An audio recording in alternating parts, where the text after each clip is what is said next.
I'm Bill Kraus. I'm a cardiologist. I deal with prevention, and I also do research in the genetics of cardiovascular disease.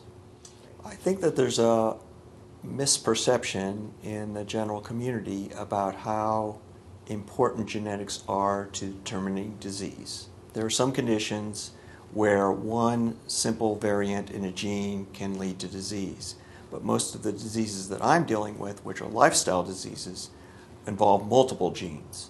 And so any one genetic variant has very little contribution to actual development of that disease.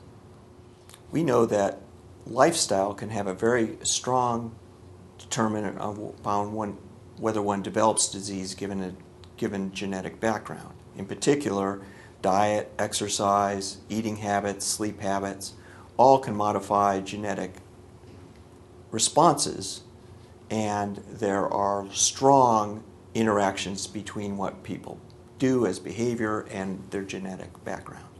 I like to think about the influences of lifestyle or environment on gene expression and on cell behavior, kind of like a piano. So a piano has 88 keys. It's structured based upon 88 keys. Every piano has 88 keys. But how that piano is tuned and how the person interacts with that piano is what determines the music.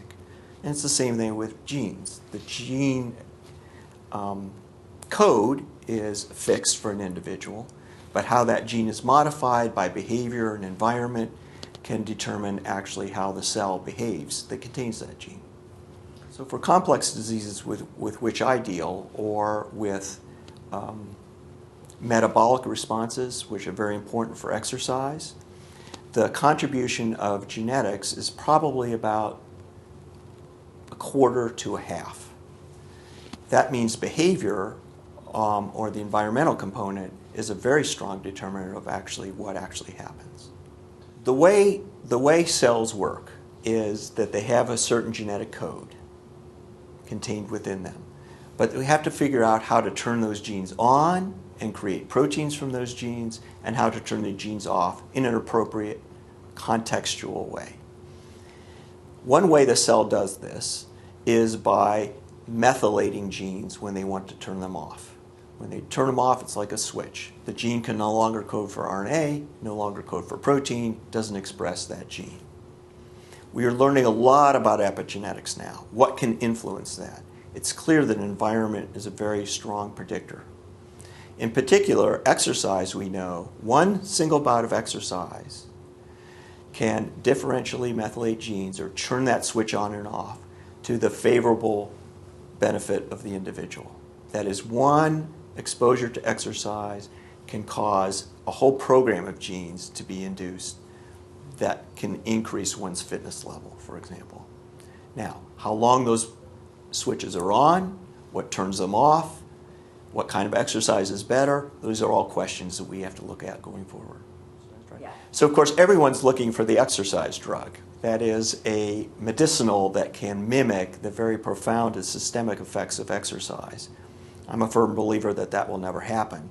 That said, drugs can interact with genes as well to influence the response of a cell. For example, an individual that has a certain genetic makeup can have a very different response to a drug than those with a different genetic makeup.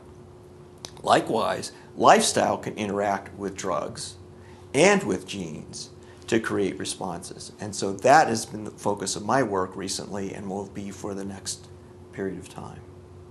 If someone were to ask me, are we more than our genes? I would say absolutely. That in medicine, our behavior, our environment, more than our genes determine our fate. That is, the diseases we get and the responses to those diseases. In addition, our environment, the pills we take, the choices we make, determine our medical future.